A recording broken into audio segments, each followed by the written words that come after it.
신명기의 가장 큰 은혜 중에 하나는 하나님께서 당신의 백성들에게 매우 큰 관심을 가지고 계시다는 것입니다.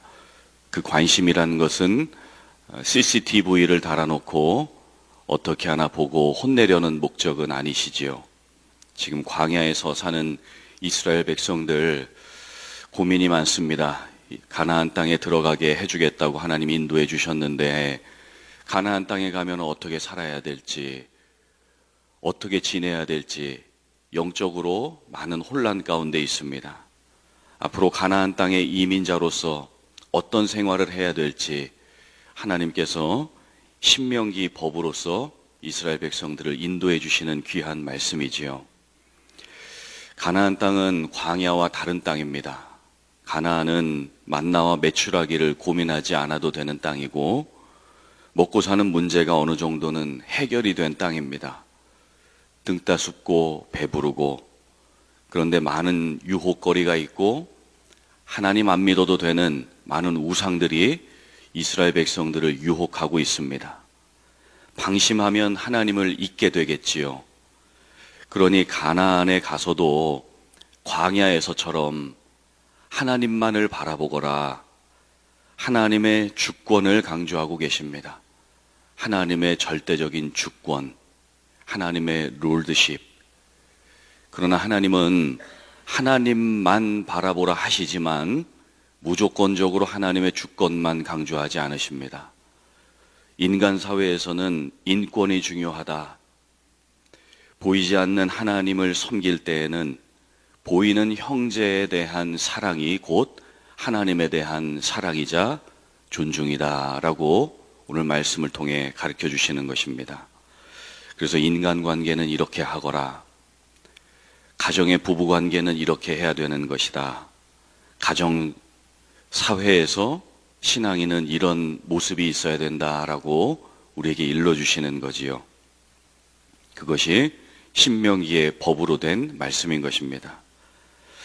사실 법으로 한다면 가정법이든 사회법이든 법으로 하면 모든 게 다 심플합니다.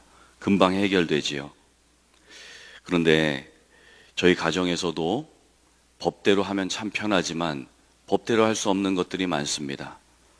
가족들 모여서 아이들이랑 식탁에 교제를 나눌 때 저희 가정에서는 방귀 뀌면 안 되는 법이 있습니다.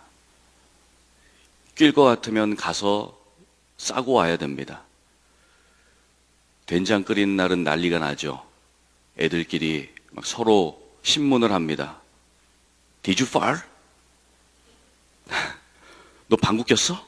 아니? You did. 네가 했잖아. 막 그러면서 가정에서부터 배가 아픈 형제 자매를 위해 존중이 뭔지, 배려가 뭔지를 가리키는 것입니다. 하나님은 오늘 19절 말씀 보실까요? 물질 문제에 있어서도 서로를 위한 존중과 사랑이 있기를 원하셨습니다. 그래서 이자를 받지 말라 말씀하시지요. 우리 19절 보겠습니다. 내가 형제에게 구워 주었거든 이자를 받지 말지니 돈의 이자, 식물의 이자, 이자를 낼 만한 모든 것에 이자를 받지 말라. 하나님 돈 많으신데 이자에 관심도 있으신 것 같습니다.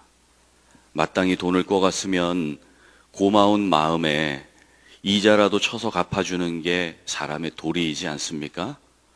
그런데 하나님은 꿔준 사람 입장보다 꿔간 사람 입장 한번 생각해 보거라. 있는 사람이 없는 사람 입장 생각해 보아주는 것이 서로 간의 존중이자 사랑 아니겠는가라는 말씀이지요. 세상에 가난하고 싶어서 가난한 사람 없습니다. 그러니 가난한 형제가 생계비가 없어서 꿇어왔을 때 거기에 이자까지 쳐서 받으려고 하지 말라.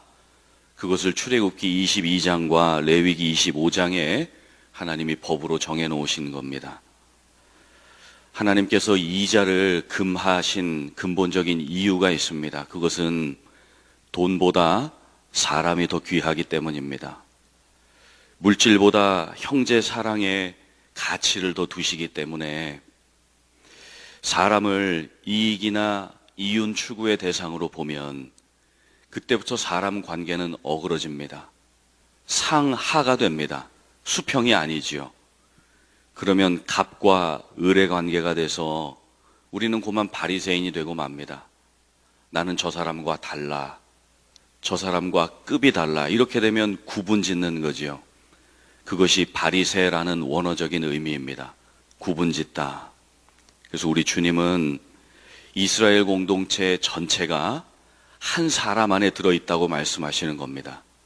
한 형제 안에, 한 자매 안에 이스라엘 공동체가 혈연은 아닐지라도, 지연도 학연도 아닐지라도 한 사람 안에 공동체가 들어있다. 한 사람 안에 예수의 피로 맺어진 형제와 자매가 다 들어있다고 말씀을 하시는 겁니다. 그래서 우리 주님은 성경에 말씀하시기를 그리스도인의 인간관계에 대해서 디모데전서 5장 1절에 이런 말씀을 하셨습니다. 늙은이를 꾸짖지 말고 권면하되 아버지에게 하듯 하고 젊은이를 형제처럼 대해주고 늙은 여자는 어머니에게 하듯 대해주고 젊은 여자를 1절 깨끗함으로 자매에게 하듯 해줘라. 이런 말씀이 있습니다. 그래서 하나님은 이자를 얼마를 더 받는 문제보다도 내 형제와 자매들의 형편을 헤아려 주는 것. 그러면 우리는 뭘 먹고 살지요? 조금이라도 더 챙길 수도 있어야 하고 세상 사는 지혜도 필요한데 어떻게 하라는 것입니까? 하나님이 그에 대한 대책을 20절에 말씀해 주셨습니다. 20절 보겠습니다. 땅에서 내 손으로 하는 범사에 복을 내려주신다. 어려운 사람 형편 이해해 주면 땅에서 범사에 하는 그 손으로 하는 모든 것에 복을 내려주시겠다 말씀하시지요. 그러니 물질 문제 앞에 너무 야박하게 하지 말고 다들 어려우니까 그렇게 하지 말고 관용을 베풀어라. 자비를 베푸는 것이 하늘의 복을 받는 것이다 라고 말씀하십니다.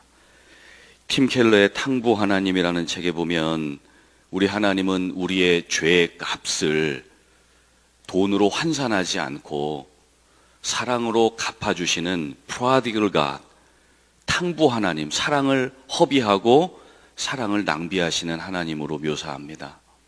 우리가 그런 무한한 사랑의 값을 받은 존재이지요. 그러니 물질로 환산할 수 없는 사랑값, 그 값으로 형제와 사랑, 자매들을 이해하고 존중해 주면 좋겠다라는 말씀인 것입니다. 그래서 여러분, 하나님은 우리의 창조자다, 우리의 아버지다 말씀하시죠. 어린 자녀들의 형편을 창조자가 잘 알고 계세요. 하나님 아버지가 알고 계세요. 그래서 성경에 보면 하나님이 우리에게 염려하지 말라, 걱정하지 말라, Don't worry. 무슨 뜻이지요?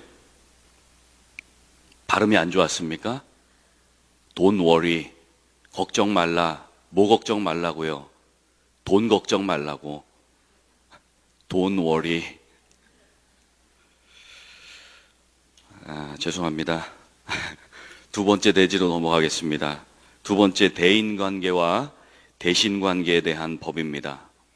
하나님과의 관계, 그리고 인간관계에서 중요한 것은 언어라고 가리키시는 거죠. 우리 21절 보겠습니다. 서운한 것이 있다면 서운이 아니고 서원, 약속하고 말로 헌신한 것이 있다면 그것을 갚기를 더디하지 말라, 그렇게 말씀하십니다. 말에는 책임이 있고 말은 인격을 보여주는 것이기 때문에 그렇죠. 재밌고 신기한 것은 하나님이 이 세상을 말로 창조하셨어요. 당신의 언어로 창조하셨습니다. 말에는 창조력이 있는 것이지요. 하나님의 자녀인 우리에게도 언어에 창조력이 있습니다. 사람을 말로 격려하고 말로 위로하고 말로 그의 영혼을 새롭게 빚어줄 수 있는 것이지요. 그래서 성령의 사람은 성령의 언어를 사용합니다. 성령의 언어는 꿈과 비전이지요. 어제 우리 담임 목사님 설교 때 예레미야 29장 말씀을 이야기하셨는데 저도 이 말씀을 준비해 놓고 똑같은 말씀에서 참 놀랐습니다. 성령의 언어가 뭐지요? 예레미야 선지자는 시국이 어려웠을 때, 그 나라가 망해가고 있을 때, 도대체 이 세상에 제대로 된 리더 한 사람 없을 때 눈물로 하나님 앞에 기도했습니다. 그러나 예레미야는 성령의 영에 감동된 사람이었기 때문에 그의 입술은 하나님의 소망을 선포했지요. 그게 뭐지요? 예레미야 29장 11절에 너희를 향한 나의 생각을 주님이 아신답니다. 그 생각이 뭘까요? 재앙이 아니라 평안이라 미래에 희망을 주는 것이다. 그러니 너희가 주님께 나와서 부르짖어 기도하면 주님이 그것을 들으시고 주님이 만나 주시겠다 말씀합니다. 그러니 시대가 암울하고 시국이 어렵고 사는 것이 막막할수록 우리는 함부로 서원하고 함부로 말하는 것보다, 어려울수록 말을 많이 하는 것보다 기도를 많이 하는 것이 중요합니다. 하나님은 기도의 사람들을 찾고 계시고 기도를 통해 역사하시지요. 이번 패션 12 집회가 참 좋았습니다. 예수님은 만민이 기도하는 집이라 하셨는데, 교회는 기도의 집이라 하셨는데, 우리 본당이 기도원 같았습니다. 12시간 동안 기도하시는 성도님들 보면서 마음이 뭉클하고 하나님이 그 기도에 응답해 주시기를 간절히 기도했습니다. 청교도의 창시자로 불리는 존 낙스도 그런 이야기를 했지요. 기도하지 않는 한 민족보다 기도하는 한 사람이 더 강하다 그랬습니다. 고아의 아버지로 불리는 조지 뮬러도 아이들에게 먹일 빵값이 없을 때, 고아원 보일러가 고장났을 때 하나님 앞에 기도했습니다. 기도할 때 기적을 보여주셨던 것이지요. 그러니 우리의 입술은 기도하고 찬송하라고 있는 것입니다. 마지막으로 24장 보겠습니다. 24장 1절부터 9절에 보시면 이혼과 재혼에 관한 말씀입니다. 당시 고대 사회는 남존 여비, 남자 존귀하고 여자는 비천하다. 지금 시대에는 그러면 큰일 나는데 그때는 그랬습니다. 그러니 아내가 뭘 좀 잘못하면 남편이 아내를 내쫓았어요. 이것을 악용하는 문화가 있었습니다. 그러니 하나님은 이 신명기 법을 통해서 남편들이 아내를 함부로 대하지 못하도록, 함부로 누구는 이혼남이다, 누구는 이혼녀다, 그렇게 말하지 말라는 것이지요. 하나님은 그들을 실패자로 보신 적이 없습니다. 남자와 여자를 동일하게 창조하시고 주님의 사랑하는 걸작품으로 바라보시는 거지요. 우리는 우리 스스로가 우리를 존귀히 대할 줄 알아야 됩니다. 누구가 나를 존중해 주기 전에 내가 내 자신을 존중해 주고, 나를 존중해 주시는 하나님을 존중해 드리고 하나님을 그렇게 사랑하는 것이 중요한 거지요. 오늘 말씀을 통해서 우리는 하나님이 우리의 삶에 얼마나 세심한 관심이 있는지를 몇 가지로 좀 살펴봤습니다. 광야와 같은 인생을 살고 있지만 하나님이 놀라운 은혜를 베푸셔서 가정에도 사회에서도 물질 문제에서도 어떻게 대해야 되는지, 어떻게 인간관계를 해야 되는지를 말씀을 통해서 보여주셨습니다. 오늘 하나님이 우리에게 주신 이 말씀이 우리의 삶의 영적인 자양분이 되면 좋겠습니다. 영적인 가이드가 되고 내비게이션이 되셔서 어려운 인생 사지만 하나님의 말씀 붙들고 인도함 받고 주님의 사랑의 땅으로 인도함 되는 우리 기억 복된 성도님들 다 되시기를 우리 주 예수님의 이름으로 간절히 축복합니다.